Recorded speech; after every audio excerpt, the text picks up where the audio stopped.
திரு குமார், உங்களிடமிருந்து இந்த 100 நாட்கள் சொல்வது என்ன? நீங்கள் சரியாக பிரதமருடைய 74 வயது துவக்கத்தை எடுத்துரைத்தீர்கள். அவருக்கு 74 வயது நேற்றுடன் துவங்கிவிட்டது. டெல்லியில் கோலாகலமாக இந்தியா முழுக்க எல்லா பாரதிய ஜனதா கட்சி அலுவலகங்களிலும் அதற்கு கொண்டாட்டங்கள் நடைபெற்று கொண்டிருக்கின்றன, இன்றும் நடந்து கொண்டிருக்கின்றன.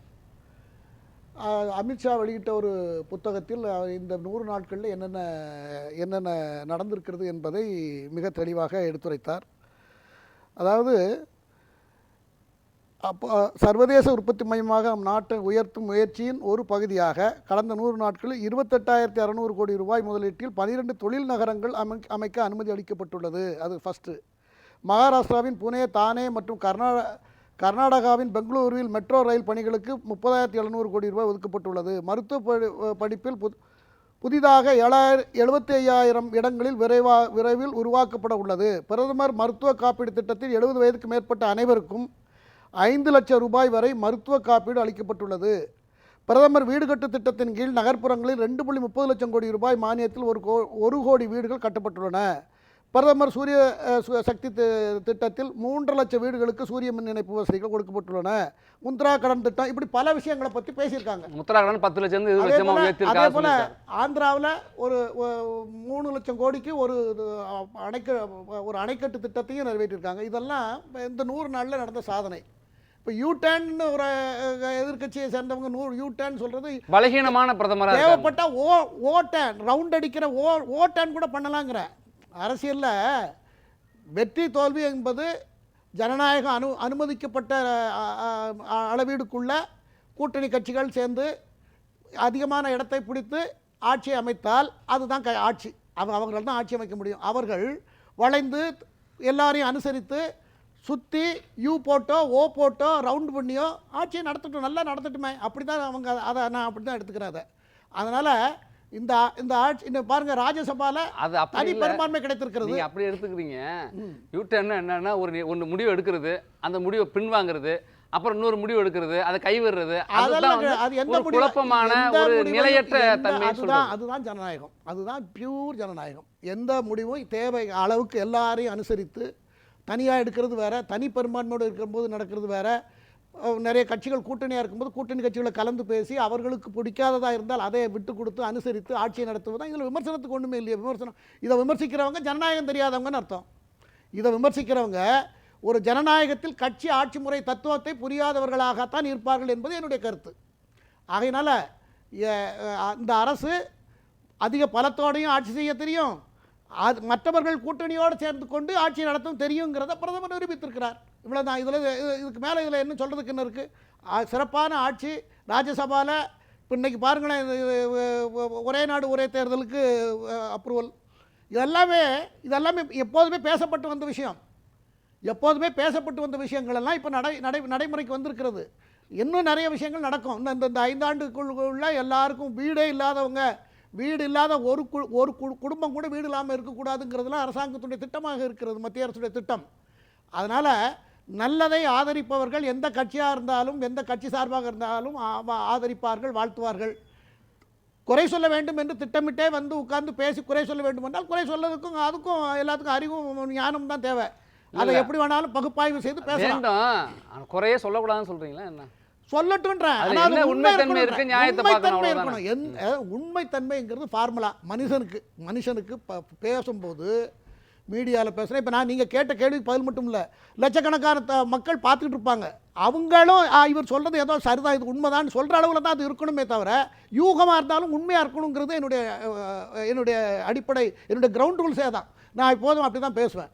ஆகையினால யாராக இருந்தாலும் எதிர்த்தாலும் நேரடியாக எதிர்க்கணும், ஆதரித்தாலும் நேராக ஆதரிக்கணும், உண்மையை மதிக்கணும், உண்மையை ஆதரிக்கணும், உண்மையை வரவேற்கணும், தவறை எதிர்க்கணும். இதுதான், இவ்வளோ தான் என்னுடைய ஃபார்முலா. அந்த அடிப்படையில் நான் பார்க்கும் பொழுது பிரதமர் மோடியின் இந்த 100 நாள் சாதனை மிக அற்புதமாக போய் கொண்டிருக்கிறது. உள்நாட்டிலும் வெளிநாட்டிலும், இன்னும் உலக நாட்டில், இன்னும் ஐக்கிய நாடு சபையில் இந்தியாவை உறுப்பினராக சேர்க்கக்கூடிய சூழலும் உருவாகி கொண்டிருக்கிறது. வெளிநாடு பத்திரிகைகள்லாம் புகழ்ந்து பாடிக்கொண்டிருக்கின்றன. இந்த சூழலில் தான் இன்றைக்கி இந்த 100 நாளை அவர் கடந்திருக்கிறார். அதனால எதிர்காலங்கள் சிறப்பாக அமையும் என்று நான். ரஷ்ய யுக்ரைன் போரையும் பிரதமர் தலையிட்டு முடிவு கொண்டு வந்துருவார் சொல்ல வரீங்க. எவ்வளவு பெரிய இல்ல தலையிட்டு முடிவுக்கு வர்றது வராது 2 பேர்கிட்டையும் பேசி அவர் போய் பேசிட்டு வர்ற வரைக்கும் போரை நிறுத்தி, அதே போல் அங்கே இருக்கிற பாதிக்கப்பட்டவர்களை அந்த மாணவர்களை நம்ம கொண்டு வரும்போது 2-3 அந்த போர் துவக்கத்தில் ஆரம்பத்தில் அந்த மாணவர்களை கொண்டு வர்ற வரைக்கும் போரை நிறுத்தி அதுக்கு தகுந்த மாதிரி ஏற்பாடுகளை பண்ணணும். இது எவ்வளோ பெரிய 2 பேருக்கும் பிடி கொடுக்கல, இவரையும் உக்ரைன் அதிபருக்கும் ஆதரவு கொடுக்கல, ரஷ்யா அதிபருக்கும் ஆதரவு கொடுக்கல, நடுநிலை வைத்து கொண்டு ஒரு ராஜதந்திர மெச்சூரிட்டியான ஒரு முடிவில் தான் இந்த மாதிரிலாம் நடத்த முடியும். ஒரு பெரிய பரந்த மனநோக்கம் இருக்கிறவங்களால தான் இதெல்லாம் சாதிக்க முடியும். அந்த சாதனையை பிரதமர் மோடி அவர்கள் நிகழ்த்தியிருக்கிறார். அதை நம்ம எல்லாரும் இந்தியாவில் இருக்கிற எல்லாரும் ஜாதி மத கட்சி சாதனைக்கான தொடக்கம் அப்படின்னு சொல்றீங்க.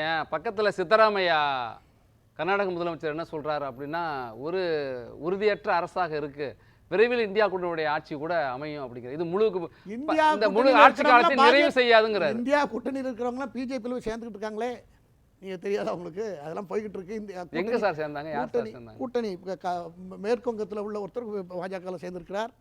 கூட்டணி இன்னும் மம்தா பானர்ஜி ராஜினாமா பண்ணிட்டா இன்னும் கூட்டணியுடைய நிலைமை வேற மாதிரி ஆகிடும். அரவிந்த் கெஜ்ரிவால் பதவி ரிசைன் பண்ணியாச்சு. இதெல்லாம் இருக்குது. அதெல்லாம் நம்ம இப்போ நான் அதுக்கு இதைத்தான் சொல்ல முடியுமே தவிர இதுக்கு மேலே நான் அப்படி ஆயிரும் இப்படியா நான் சொல்கிறதுக்கு நான் தயாராக இல்லை. ஆகையினால யூகத்திலையும் கூட உண்மை இருக்கணுங்கிறத நானே சொல்லிட்டு நான் அதுக்கு எதிராக பேச விரும்பலை. ஆமாம், அது அப்படிதான் ஒரு முதலமைச்சர் சொல்லியிருக்காரு பக்கத்தில். அதனால் நம்ம அதனால் எப்போதுமே இந்த ஆட்சி இந்த பழைய அளவுக்கு செல்வாக்கு குறைந்து இருந்தாலும் கூட இந்த ஆட்சி செய்ய வேண்டிய காரியங்களை திட்டமாக செய்து நிறைவேற்றும் என்பது என்னுடைய செல்வாக்கு குறைந்திருக்கிறது 10 ஆண்டுகள்ங்கிறத நீங்களே நான் இருக்கிறத தானே சொல்லணும். போன தடவை விட இந்த தடவை குறைந்திருக்கிறதுங்கிறத நான் சொல்றேன். இருந்தாலும் செய்ய வேண்டிய கடமைகளை ஒழுங்கா செய்ய எண்ணிக்கையில குறைஞ்சதே சொல்றீங்க. 240 இடங்கள் மட்டும் பெற்றதை சொல்றீங்க.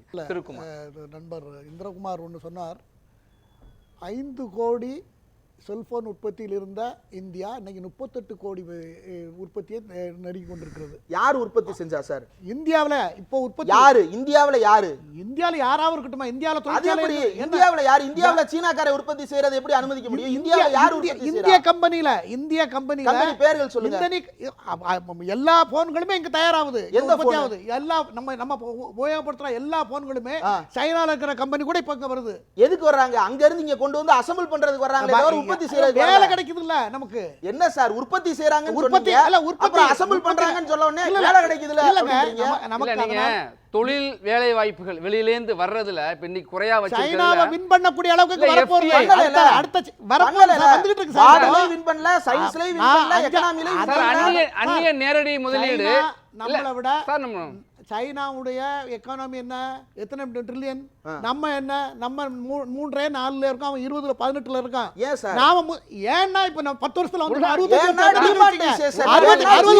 60 வருஷம் ஆட்சியில இருந்து என்னத்த பண்ணீங்க? பிச்சை எடுத்து சாப்பிட்டு தானே அலைஞ்சோம். 10 வருஷம் கொடுத்தாங்கல்ல.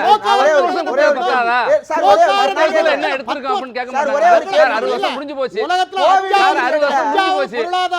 நம்ம என்ன பண்ணலாம் கேட்பாங்க. உலகின் கொரோனா பீரியட்ல பழைய வீடியோஸ் எடுத்து இந்திரகுமார் மக்களை தெருத்தெருவா பிச்சை எடுக்கிற அரசாங்கம், எம்எஸ்எம்இ அதிபர்களை தெருத்தெருவா பிச்சை எடுக்கிற அரசாங்கம், இந்திய ராணுவ வீரர்களை எல்லாரும் சுட்டு படுகொலை பண்றது அரசாங்கம். பேசுறப்ப நீங்க கொஞ்சம் சும்மா இருங்க. நீங்க பேசுறப்ப நான் பேசுறப்ப தான் நீங்க இல்ல அவர் இப்ப ஏன் क्वेश्चन கேட்டாரு? என்கிட்ட இரண்டாவது சுற்று குறிப்பிட்டதுக்கான உரிமை உண்டு. என்கிட்ட கேட்ட இன்னும் முதல் சுற்றே முடிக்காத ஒருத்தர் இருக்காரு. நீங்க சீக்கிரம் இல்ல நான் முடிச்சிடுறேன். அதாவது கொரோனாவை பத்தி சொன்னார். கொரோனாவுல உலகம் பூரா இன்னும் கொரோனால இருந்து வெளிய வரல. அமெரிக்கா உட்பட பிச்சை எடுக்க விடல. எந்த நாட்டுல நீங்க சொல்லிட்டு இருக்கீங்க சார். நீங்க சொல்லிட்டு ஒருத்தருக்கு யாரும் அப்படி எல்லாம் யாரும் சாகல. ஒருத்தர் கஷ்டப்பட யாரும் சாகல. கங்கையில யாரும் சாகல. இதெல்லாம் நீங்க கங்கையில யாரும் சாகலையா? உங்களை கங்கையில தூக்கி வீசலையா? உங்களை மென்ஷன் பண்ணி தான் முதல்ல தூக்கி வீசுறாங்களா இல்லையா? முதல் பிணங்கள் கங்கையில் மிதந்தனவா இல்லையா?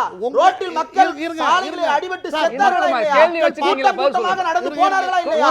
700 விவசாயிகள் செத்தார்களா இல்லையா? யார் அரசாங்கத்தை உலகம் பூரா செத்தாங்க. உலகம் பூரா செத்தாங்க. உலகம் பூரா ஃபுல் டோஸரை வச்சு பாடியில மூடுனானே. யாரு? அமெரிக்காவுல எல்லா நாட்டிலும் நடந்தது சார். இங்க என்ன நடந்ததுன்னு பேசுங்க. இங்க என்ன நடந்தது பேசுங்க. இந்த 100 நாள் ஆட்சி சொல்வது என்ன? நீங்க சொல்ல வர்றது மீண்டு வந்த விதம் இருக்கு இல்லையா? அதுல இருந்து மீண்டு வந்த விதம் இருக்கு இல்லையா? தொழில் நிறுவனங்கள் நாட்டிலும் கொண்டாங்க, நாங்களும் கொண்டோம். ஒத்துக்கிட்டீங்க. தொழில் நிறுவனங்கள் அதிலிருந்து மீண்டு வந்த விதம் உலகம் பாராட்டுகிறது. உலகத்துக்கே நம்ம சார் 15,000 ரூபாய்க்கு சர்டிபிகேட் கொடுங்க. ஏங்க, யார் கொஞ்சம் பாராட்டுறாங்க? வார்த்தைக்கு வார்த்தை. தடுப்பூசிகள் இங்க இருந்தா போயிருக்கு. உலக தடுப்பூசிகள் இங்க இருந்தா நிறைய உலகத்துக்கு போயிருக்கு. பூரா நம்ம supply இந்திரகுமார் இருங்க. பண்ணுறோம். இந்திரகுமார் வார்த்தைக்கு வார்த்தை உலகத்துக்கு குறிக்கிட. அதெல்லாம் முடிக்கட்டும். இந்திரகுமார் வார்த்தைக்கு வார்த்தை பல குறிக்கிடாதீங்க. நாட்டுகளுக்கு நம்ம மருந்து சப்ளை பண்ணிருக்கோம். பாராட்டுனது யாரு? எல்லாரும் பாராட்டினாங்க. யாரு? உங்களை தவிர ஒருத்தர் உங்களை தவிர உங்களை திட்டமிட்டு போய் பேசுற உங்களை தவிர பாக்கி எல்லாரும் பாராட்டினாங்க. ரோட்ல சரி. தட்ட வச்சு அடிச்சிட்டு இருக்கீங்க. அதுக்கு பேர் பாராட்டா? இந்த மாதிரி திட்டமிட்டே போய் சொல்றவங்க யாரு போய் சொன்னா? என்ன சார் இது? மக்கள் பாக்குறாங்க சரி.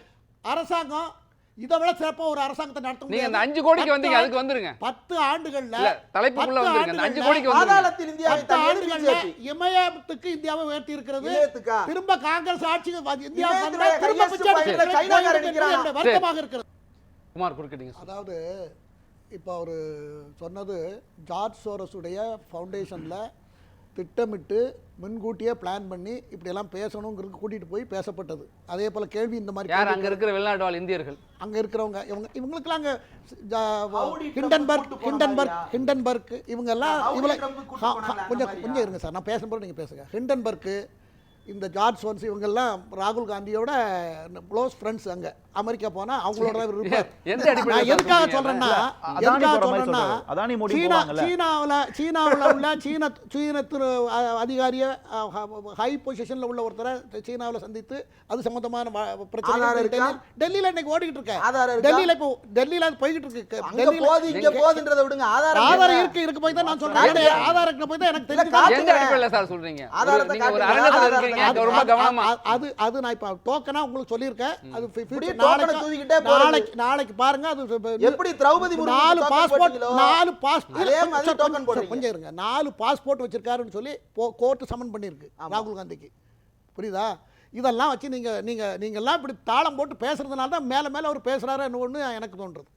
நீங்கெல்லாம் சரி. இப்படி பேசுறதுனால தான் உங்க வாய்ஸ் எல்லாம் ஒருவேளை உங்களை போல இன்னும் 4 பேர் பேசி அதுக்காக வந்து அவரை வந்து கொண்டு சார், போவோம் அதுக்காக அப்படின்னு அதை பேசலாம். யாரும் நியாயப்படுத்த முடியாது. அதாவது அன்பார்லிமெண்ட் வேர்ட்ஸ் இந்த மாதிரி தவறான ஒரு எதிர்க்கட்சி தலைவர்னு பார்க்காம அவரை நாக்க வெட்டணும் இதெல்லாம் நாங்க ஆதரிக்கிறது இல்ல. ஆனால் ஒரு எதிர்க்கட்சி தலைவர் ஆனா ஒரு கண்டனம் கூட வரலையே அப்படிங்கிறாங்க. அமெரிக்காவில இருந்து ஒரு இந்தியாவுடைய எதிர்க்கட்சி தலைவரை உங்க கூட்டணி கட்சி தலைவரா இருக்கிற ஒரு எம்எல்ஏ யாருமே ஆதரிக்கலன்னு சொல்லிட்டேன் சார். அதுக்கப்புறம் அதுல பேச்சு இல்ல. கண்டிக்கவும் இல்லையே. இல்ல, அமைதியா இருந்தாலே ஆதரிக்கிறது. ஆதரிக்க கண்டனத்துக்குரியது. ஆதரிக்கிறதுல கண்டனத்துக்குரியது. ஒரு இல்ல ஒரு அமெரிக்காவில இருந்து ஹிலாரி கிளின்டன் உட்பட பல அமைச்சர்கள் மாற்று மந்திரி சபை இருக்கும்பொழுது கூட எதிர்க்கட்சிக்காரர்கள் இங்கே எத்தனை பேர் வந்திருக்காங்க. இவர் நம்ம அதுக்கு முன்னே இருந்தவங்க எல்லாம் நிறைய பேர் வந்திருக்காங்க. வந்தாலும் கூட அது தனக்கு எதிரான ஆட்சி அங்க வந்து ரிபப்ளிக் இண்டிபெண்டன்ட் குடியரசு கட்சி எதுவா இருந்தாலும் இங்க வந்திருக்கும் பொழுது அவங்க தரம் தாழ்த்தி யாரும் பேசுறது இல்ல. வெளிநாட்டு எந்த வெளிநாட்டு எந்த முக்கியஸ்தர்களும் அடுத்த நாட்டுக்கு வந்தால் தங்கள் நாட்டுடைய பிரச்சனைகளை தரக்குறைவாக பேசுவதில்லை. பேசி இருக்கிறார், தொடர்ந்து பேசி வருகிறார்.